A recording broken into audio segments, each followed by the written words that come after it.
America's role in global conflicts has evolved dramatically over the last century, shaping the world we live in today. From its decisive involvement in the world wars to the complex entanglements of the Cold War, and now the ongoing struggles in the Middle East, the United States has remained at the forefront of international military and diplomatic efforts. But what does this role look like in today's geopolitical landscape?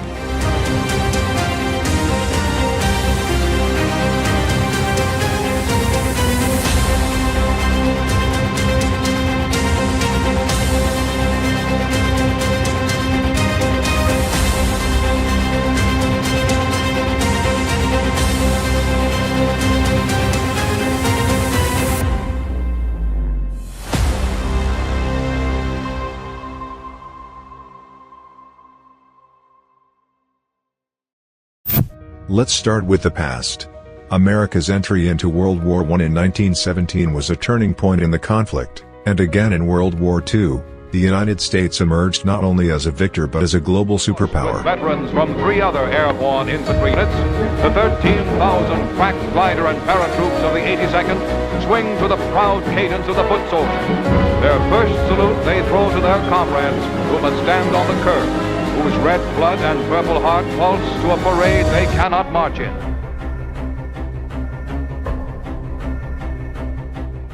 After the war, the world witnessed the birth of the Cold War, a battle for dominance between the US and the Soviet Union.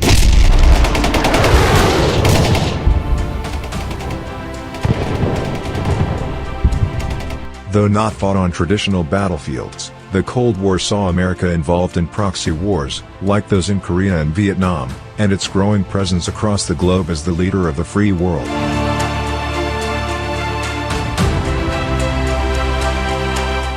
Fast forward to today, and the echoes of those conflicts are still being felt.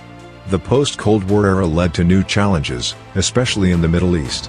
The U.S. involvement in Iraq, Afghanistan, and the broader war on terror has become a defining chapter of the 21st century. Originally justified by the need to fight terrorism and bring stability to the region. Today we've had a national tragedy.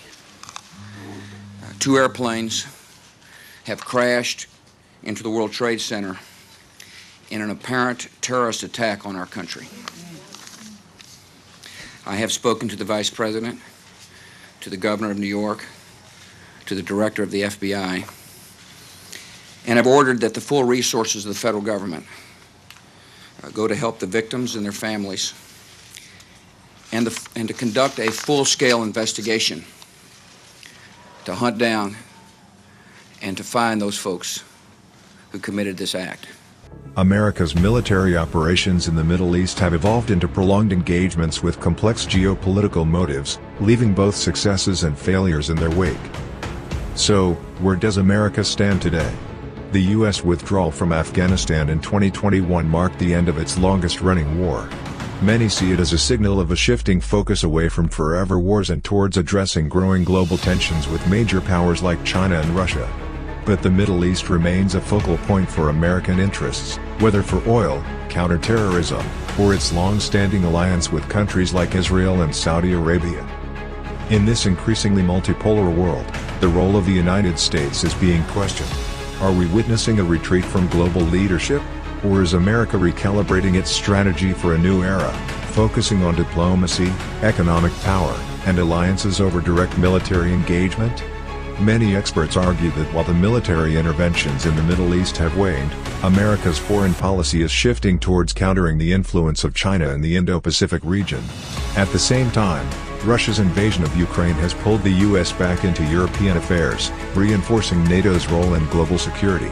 This points to a balancing act, managing rising global threats while maintaining the country's influence across key strategic regions. What lies ahead? Some believe we're entering a period where soft power, economic sanctions, and cyber defense will become the tools of choice for U.S. leadership. Others worry that new conflicts may drag the U.S. back into direct military interventions.